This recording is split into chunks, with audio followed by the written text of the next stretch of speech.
بھارت میں ان دنوں IPL کے میچ جاری ہے، تاہم کھلاڑیوں کے درمیان گرما گرمی اور تنازع کی صورتحال بھی سب کی خوب توجہ سمیٹ رہے۔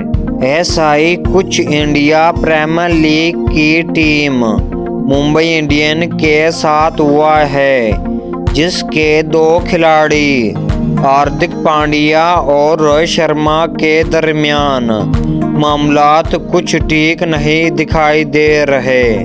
بھارتی میڈیا کے مطابق ممبئی انڈین میں کئی فیصلوں پر دونوں کھلاڑیوں کے درمیان بحث ہوتی ہے، جبکہ ٹیم کے ڈریسنگ روم کا ماحول بھی اب مزید بگڑتا دکھائی دے رہا ہے۔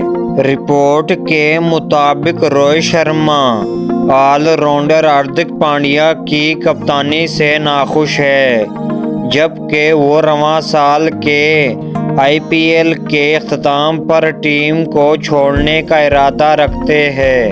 واضح رہے، 2011 میں ممبئی انڈین کا حصہ بننے والے روہت شرما کو ممبئی انڈین نے 9.2 کروڑ بھارتی روپیوں کے ساتھ ٹیم میں شامل کیا تھا۔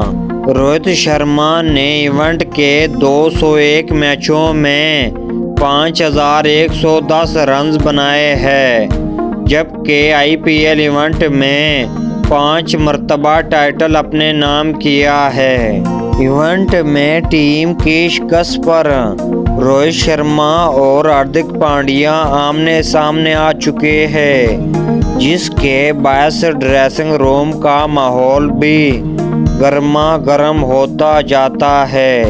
یہی وجہ ہے کہ روہت شرما ٹیم کو چھوڑتے ہوئے دکھائی دے رہے۔